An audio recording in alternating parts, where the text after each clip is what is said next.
I thought Chema, a signing out of nowhere. We didn't really talk too much about it. Had an incredibly good game. He fits so well next to Angelo Stiller at times. He's so very tidy at the ball. Looks like he's a pretty tall player as well. And just looking at his profile, he has 1.90 m, 82 kilograms. So, this is not a small or slight player. He arrived from Real Madrid, right? He was in fact so unknown that we didn't even have a market value for him when he arrived. So we had to add one, right? But he looks like a real find. Shades of Javi Martínez there, Stefan.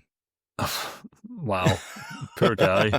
Making comparisons to Javi Martínez already. It's interesting you say that, because one of our colleagues who covers Spanish football quite a lot, Transfermarkt, actually asked me about him today, and I had to say who. Obviously, he played against St. Pauli. He did well there, but I was kind of making a joke that he really has flown under the radar. But he's kept Karazor now out of the team back-to-back games, and Karazor came on and basically gave away a goal. So you'd think he would be.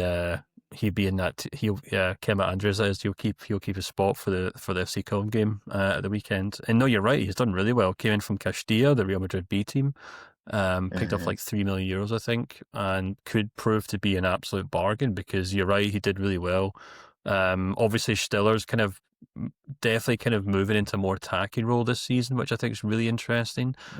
Because he's obviously had this reputation for being a number 6, for being almost a holding player at times, but he's obviously got aspirations of maybe moving forward.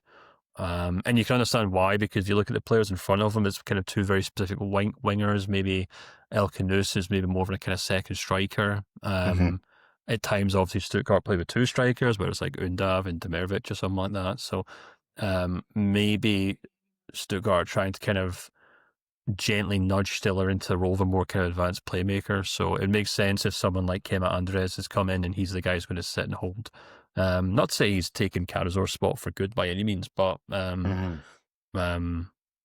done well. I think it speaks to the whole squad in general, actually, that Sebastian Hoeneß has had to make a lot of changes, a lot of turnover of players. Not in terms of just the season to season, but also in the games from one game to the next. Very rarely see a set 11 for the most part. So yeah, really impressive. But, for the most part, Manu, these signings are ticking. We spoke yesterday, but in the Freiburg result, that they're still relying on the old heads to get them through these games. Your Grifos and your Ginters and we're still waiting to see if the new signs will set up. But for the most part, with Stuttgart, it seems to be that a lot of the new signs have done well. Obviously, Bonani scored tonight.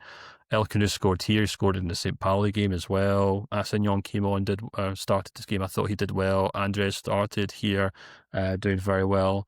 Jelch, obviously not signed in the summer, but a player who is still very new and is now just the de facto starter in that team. It's just right, if doesn't matter if he's too young, if he's good enough, he's playing.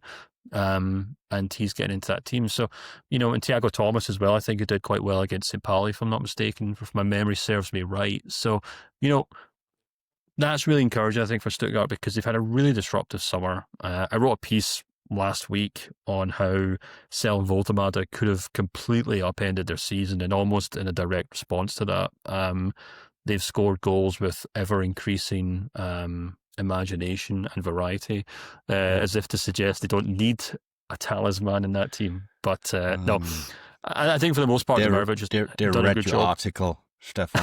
Yeah, of course. Yeah. I think Demirovic printed it off and stuck it on the locker room wall in the Mercedes-Benz arena. I do know that there is people from Stuttgart, hello, who read and watch this. I've been told so much. It certainly feels like Demirovic did, because he did tremendously well in that St. Pauli game shortly after the article was written. He didn't do so well in this game, so maybe I can get I can have a minor moment of victory there. But no, obviously I hope Stuttgart do well this season. I think they're a great club, but a huge turnover of players. But it's really good, man. I think that's the key thing. These new signings have done well. El Canus looks like such a great player, and I think, if I'm not mistaken, is there a agreed fee as part of the loan deal there? Because he came from Leicester City, right? Didn't he? And it was a €3 million loan deal.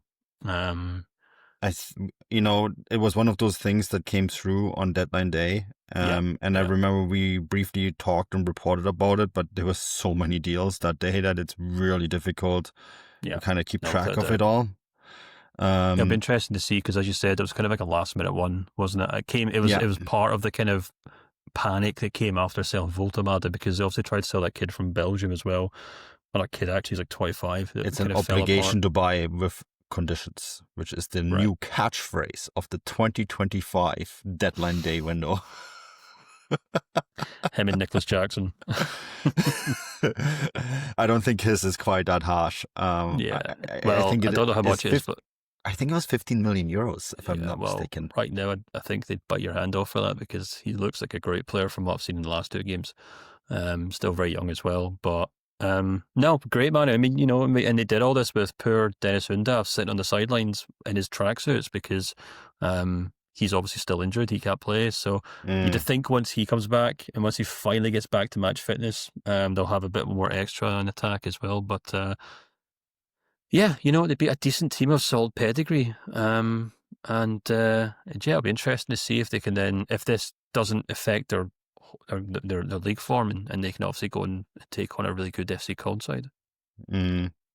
Yeah, I mean, like him, Buonani, right? He was signed for 15 million euros. They brought him in from Nice. Again,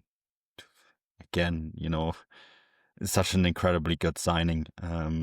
And, we already mentioned Chima. By the way, you think my comparison to Javi Martínez is bad? Scouted Football has him compared to